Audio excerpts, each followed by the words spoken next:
Alright, back to Aviary Attorney. So, I can investigate the flower cellar, go back to the Louvre for no reason, investigate the chocolate bar that was in the Louvre's random artifact, or go to the bar for reasons.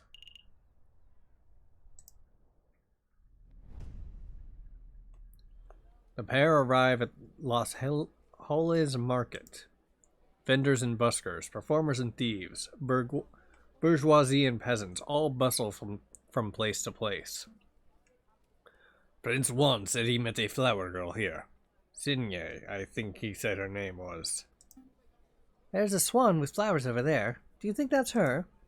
I think so. It's possible that she knows the murderer, or even that she is the murderer herself, so she probably act with tact and finesse. Excuse me, Mademoiselle Flower Lady. We would like a word. Tact, Spatterson. Tact. We've been over this. Good day, messieurs. Are you interested in purchasing a flower? Yes, I wish to purchase a rose from milady. I'm afraid that I'm out of rose. I sold my last one a week ago.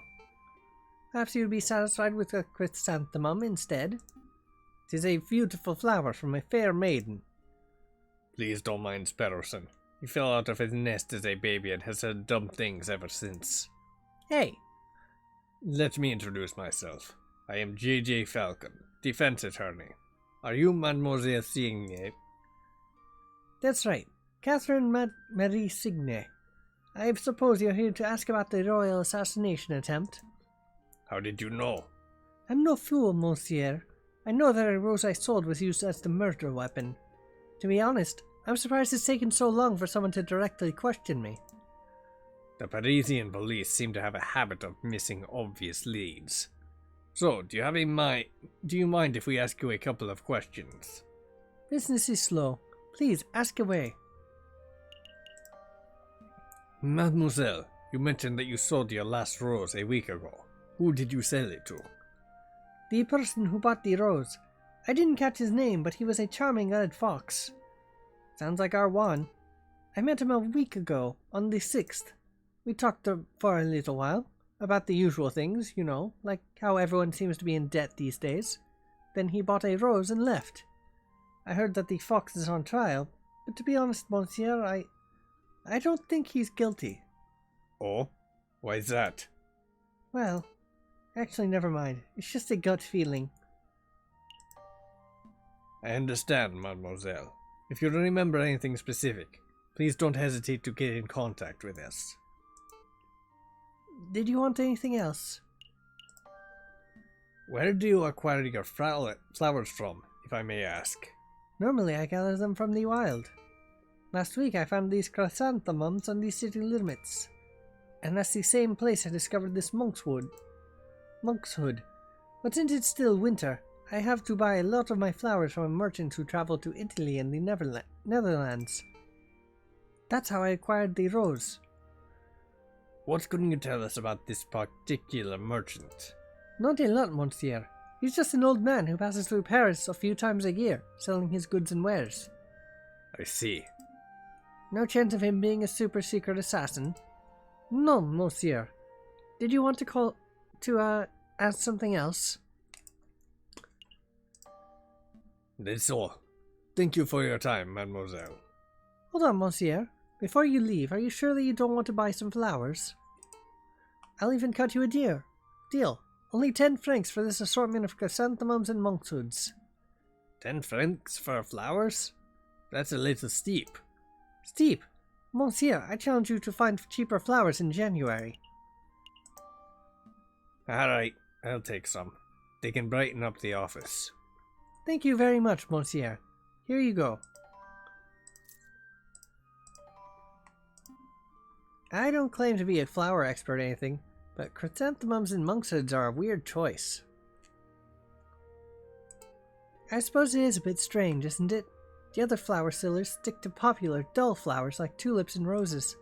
But I like these particular flowers because they're rebellious. I'm sorry? The flowers are rebellious?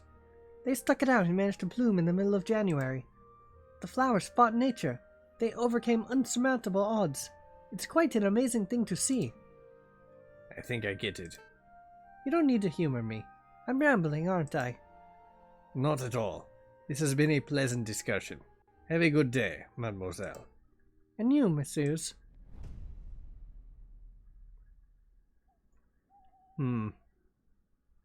I suspect that was not something that actually mattered.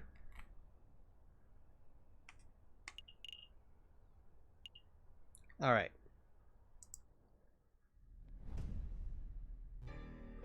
Welcome to Lander Hagelslack's Chocolate Emporium, the finest Belgian chocolate shop in all of Paris.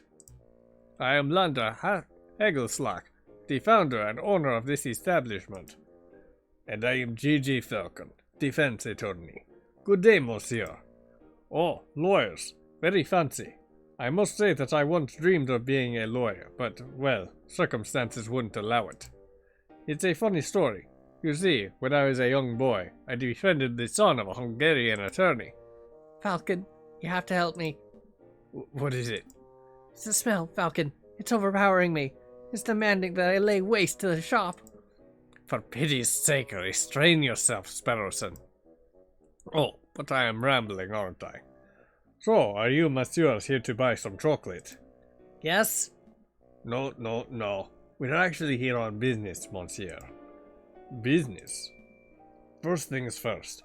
We believe that this chocolate wrapper originated from your shop. Are we correct? Oh, yes. That is indeed the trademark Hagelslack wrapper for genuine Belgian Hagelslack chocolate. This was almost certainly bought from this very establishment. Very good. With that established, there is something else we wish to ask Monsieur Hagelslack. Is there any chance that your produce could have been contaminated? Absolutely not, monsieur. I stand by my claim that my chocolate is the finest in all of Paris. I go to great lengths to ensure that the highest quality is ensured. Any contamination would be terrible for business, you understand. I see. Was there something else you messieurs wanted to ask? Can you tell us who bought the chocolate that was contained in this wrapper, Monsieur Hagelslack? I'm afraid not, messieurs. Not just because of matters of confidentiality, although that is a factor, you understand, but because I couldn't possibly know that. I thought elephants never forgot. My memory is impeccable, monsieur, but you must understand that I have dozens of customers a day. There are hundreds of people who could have potentially bought this particular item. So your memory is good, but you need further information. If we were to give you the description and name of a person, would you be able to tell us whether they purchased something from you? Oh, yes, that I could probably do, monsieur. Let me think. Who to ask about?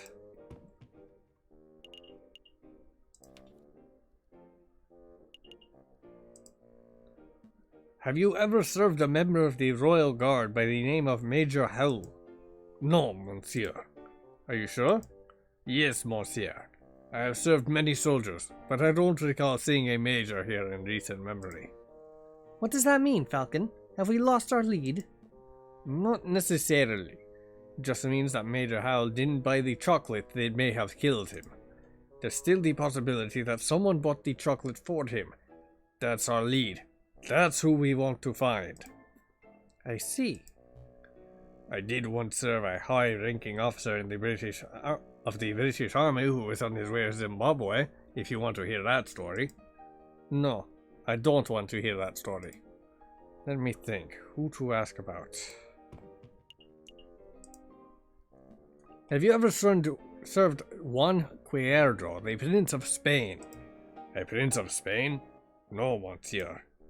Well, that's good to hear. Our clue would have turned into a dead end if our own client turned out to be the chocolate fiend. I did once serve a princess from Mali, if that is any help. You see, I met the girl while hiking through the Himalayas. Please stop. Let me think. Who to ask about?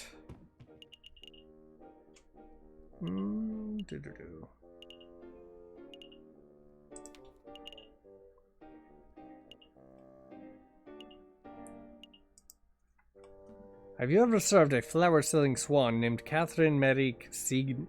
No, monsieur. What are you thinking, Falcon? I'm not sure, to be perfectly honest. If she were the chocolate fiend, then our investigation would have become much simpler. But since she is not... Messieurs, I am growing tired of these endless inquiries. Perhaps you should come back another day. You know, Falcon, it's possible we just haven't encountered the chocolate fiend yet. Rather than coming back here every day and making aimless guesses, we should wait until we have someone specific in mind. You might have a point, Sparrowson. Thank you for your time, Monsieur Hagelslack. We shall return when our investigation has progressed a little. Anytime, messieurs.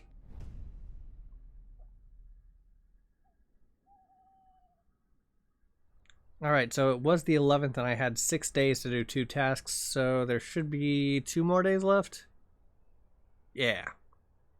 So I could go back to the loo for no reason. I could go back to the Chocolate Emporium and ask about 3 more people. Or I could go to the bar and waste time. Really, Falcon? I thought you were done with your mopey drinking. I'm not here to drink, Sparrowson. Or mope, for that matter. Taverns are a fantastic hub of information.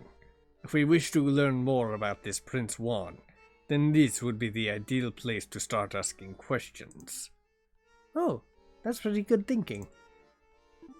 Ah, you two are back. Are you feeling any better, Falcon? Much better. Thank you for asking, Madame Quenelle. That's great to hear, hun. Will it be the usual? No. I'm back to investigate the work today, so I've got to keep sharp. I wanted to know if you've seen a Prince of Spain around here recently. A Prince of Spain? I don't know if you've noticed, hun, but this isn't exactly the classiest pub in Paris. I'm lucky to serve the occasional bourgeoisie. You can forget about seeing a member of royalty. That's a pity. Maybe I should ask some of your patrons. Feel free. The old regulars, Rufus and Powell, are playing cards in the attic, same as always. But we got all sorts of colorful characters in the drinking room. I bet if you rattled enough cages, you could find someone who knows whatever it is you want to know. Thank you, madam. Let's see, where to start?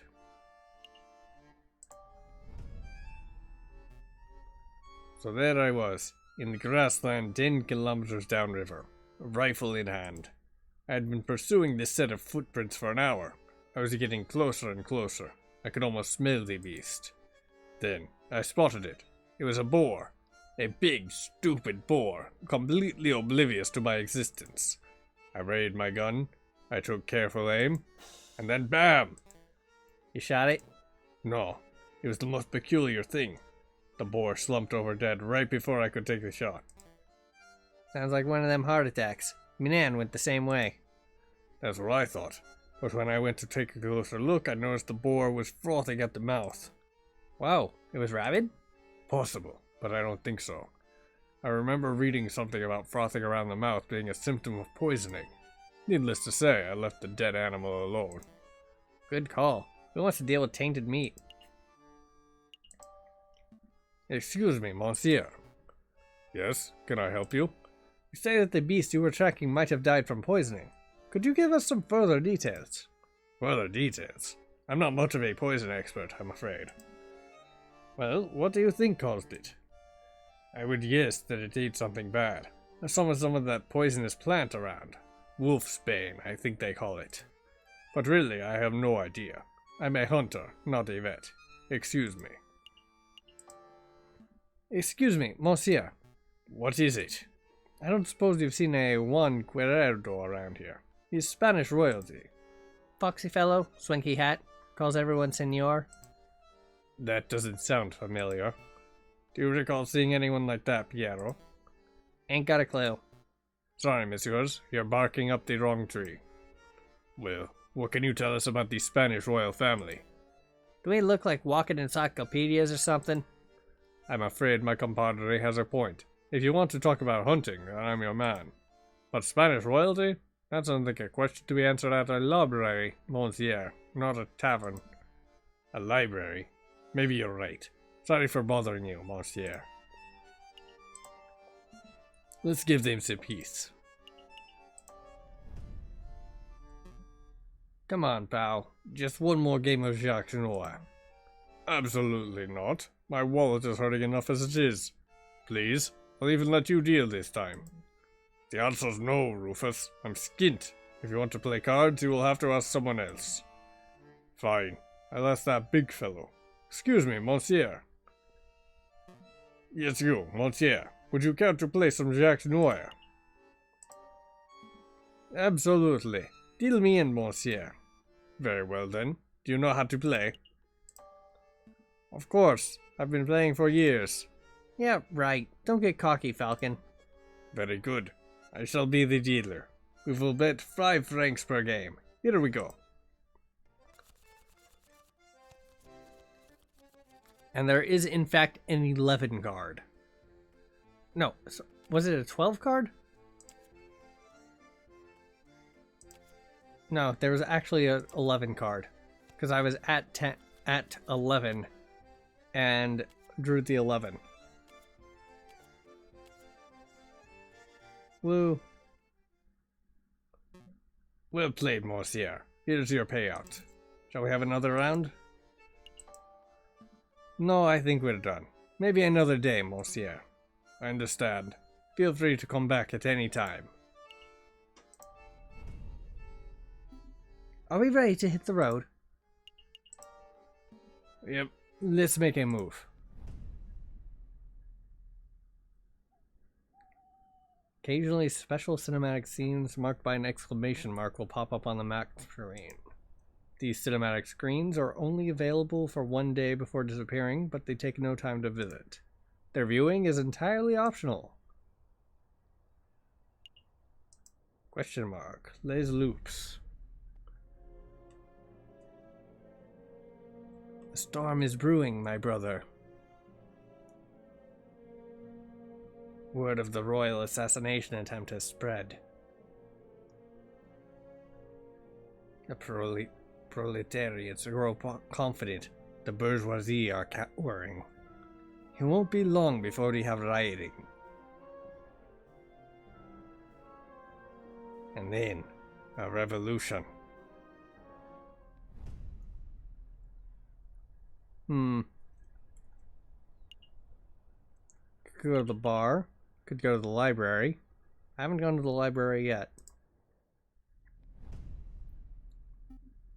Here for a little light reading, are we? Not quite, Sparrowson. I'm following the hunting beagle's advice. Don't eat poisoned pork. The other piece of advice. That if we want to learn about the member of royalty, we should hit the library. Oh, that makes sense. Say, Falcon, I've been meaning to ask, since we're in a library and all, are you a classic literature fan, or do you prefer more modern works? I like modern novels. Have you read The Three Musketeers yet? It has heaps of romance, intrigue, and action. You would love it, Sparrowson. Don't patronize me, Falcon. Of course I've read The Three Musketeers. Despite its contrived narrative turns, I enjoyed the novel's scathing critique of our current socio-political climate. Wow, that's quite an insightful review. Wait a minute. You just memorized that single sentence to sound well read, didn't you? Maybe. Would you, messieurs, mind lowering your voices? I can hear your squawking from the other side of the building. My apologies, monsieur. We'll keep it down. Wait, you're a librarian, aren't you? An astute observation. Yes, monsieur. As the only quiet person in the library, I am most assuredly the librarian. Well, now that we have your attention, my friend wants to ask you something. I do? Oh, right, I do. You seem like a scholarly, well-read individual. I'm sure you're up to date on geopolitical news and the like. I don't need your praise. Spit out whatever imbecilic question is in the back of your throat. Well, we understand that the Spanish throne is currently under dispute. Can you give us a brief rundown on who the contenders are? What a trivial question. Even an elementary school child can name the immediate heirs to every throne in Europe. Yeah, but for the sake of those children who slept through that class, can you refresh our memories? Very well. Pay attention because I'm not repeating myself. The current reigning monarch of Spain is Queen Regent Isabella II of the House of Bourbon, daughter of King Ferdinand VII. Upon her death, the crown would likely fall to her husband, King Consort Francis, Duke of Cadiz, although it is certainly possible that an immediate family member could stake a claim. However, the Queen's position is currently being disputed by the Carlists, headed by the Count of Montemolin. I hope that answers your question. Did you catch all of that, Sparrowson? Not a word. Monsieur, we're actually interested in a Prince Juan Querido of Spain. I don't think I heard that name in your explanation. A Prince Juan Querido? Is that what you said? Monsieur, I think you've been misinformed. There is no current prince in Spain, and I'm not even sure who Querido is a real name. It is certainly no line of any Spanish monarchy. How strange. What does this mean, Falcon? Well, one thing is for sure. Our client is not the Prince of Spain. Maybe he is a delusional lunatic. Or perhaps he's involving us in some sort of con. We don't have long before the trial, but it may be in our interest to confront Prince Juan directly and get some answers. Right. Are you two quite done chit-chatting? I borrowed this book from a friend. What can you tell us about it? Don Quixote of La Mancha. It's a classic. Everyone has read it. Yeah, everybody. For those who haven't, I'm not going to sit here and summarize a great work of literature for two imbeciles who are too lazy to read. Nor would I expect you to, monsieur. But what can you tell us about the physical book itself? This particular book didn't come from any library, if that's what you're asking. See? There's no library stamp or card. I assume it was acquired from a bookshop. A French bookshop, if the French translation and publishing information wasn't a giveaway. I see. Thank you. Did you have any other questions, or can I get back to work? Don't worry, monsieur. I think we're done here. Thanks for your time. Then I bid you good day.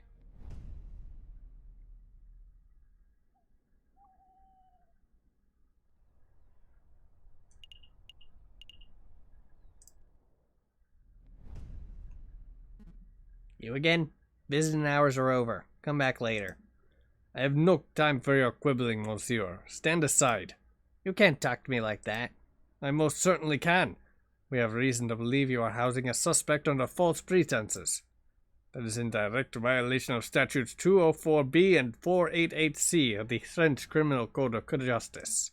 Failure to comply with our request may result in you, yes you, monsieur, being held directly responsible for any consequential legal action.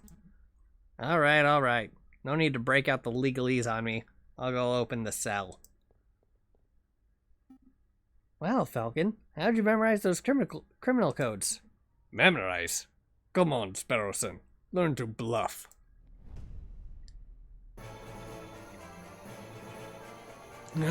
Signor Falcon. It is so good to see you again.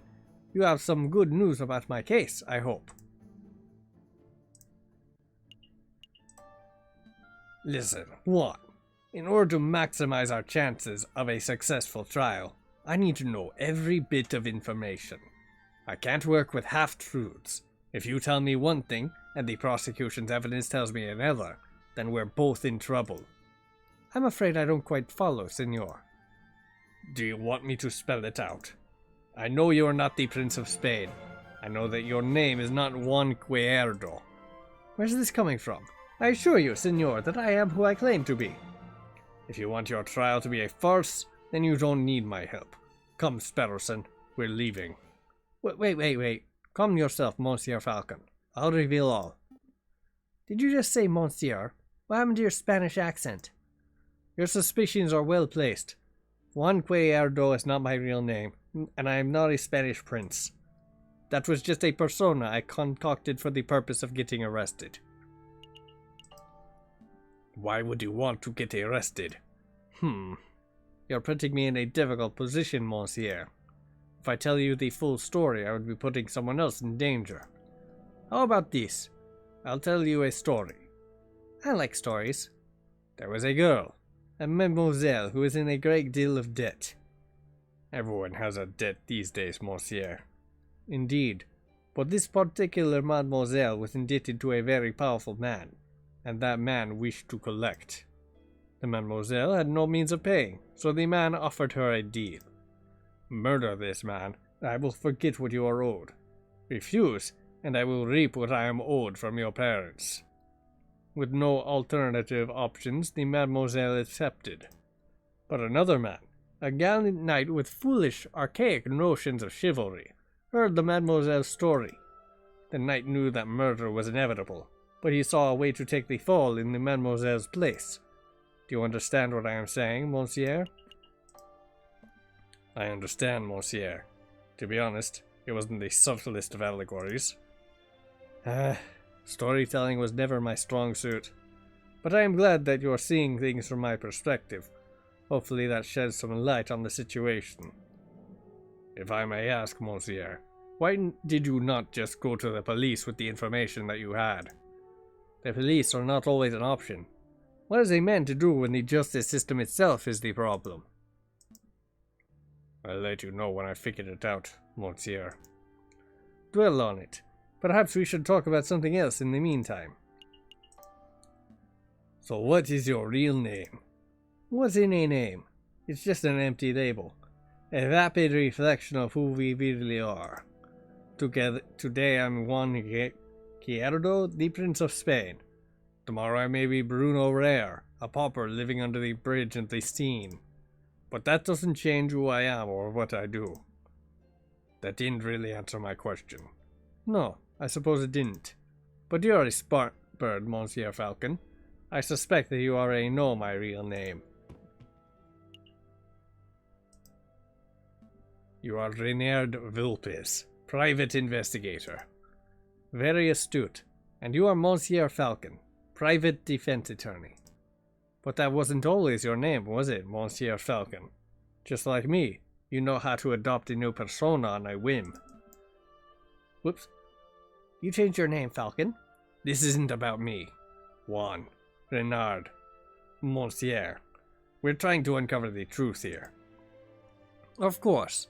So what truth is it you are attempting to uncover, Monsieur Falcon? I don't have any more questions for you, Juan. I think we've learned all we can for now. Really? I don't think we've learned very much. Oh, Monsieur Falcon, before I forget, could you find Mousy and ask him whether the birds have successfully flown south for the winter? Whether the birds have flown south? What is that? Some sort of code? Something like that. But rest assured, Monsieur, that this does directly pertain to the case. Well, if we have time, I'll be sure to let Mousy know. Let's make a move, Sparrowson. Trial day is approaching. Right.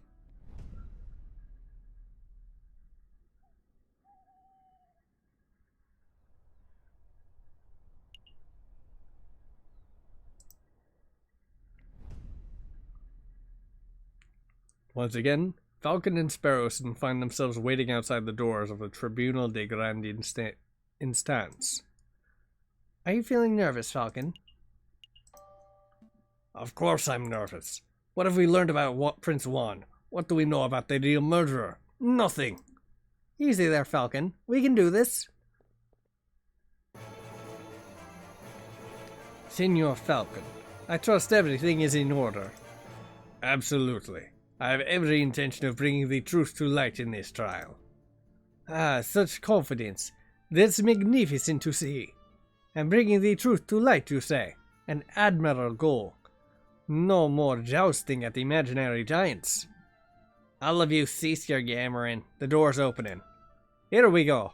Buena suerte, Senor Falcon. We will. Are we ready? We're ready.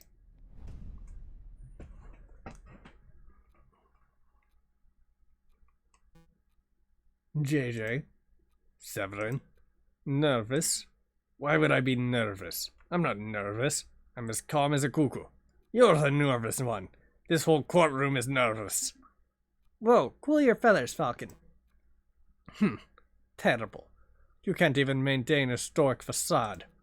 I thought this trial would be the perfect opportunity for you to redeem your previous embarrassments. But if this is how you act before the trial has even started, why, you pompous-tailed, posture perfect. Order, order. Let's all settle down. Court is now in session. Psst, Falcon. What is it? It's just me, or does the primary judge look hairier today? There's a different judge to the one who presided over Dame Cataline's trial, you doofus. Oh. Still, it's a little strange, isn't it? It is a little, I suppose. Excuse me, Your Honor. I was under the impression that Judge Maxime would be presiding over this case. Where is he? Judge Maxime has gone on temporary sick leave due to a terrible accident with a flight of stairs. But rest assured, assessors, prosecutor, defense, and members of the jury, that I am more than qualified to fill his shoes. Without further ado, let's get this show underway.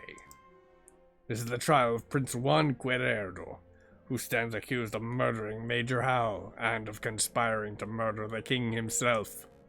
Roll call. The defense is present and ready, Your Honor. The prosecution is ready, Your Honor. Good. Very good. I expect this to be a nice, speedy trial. I don't want to see this dragged out by technicalities and bureaucracy. Well said, Your Honor. I expect that, once the court sees the overwhelming evidence, this trial will be over in 5 minutes. 5 minutes? He's just messing with your head, Falcon. Keep it together. So we're all on the same page? Excellent. Prosecutor, please call your first witness to the stand. Very well. I call the police officer who investigated the crime scene. I call upon Inspector Juste Voltaire. And I'll call it there.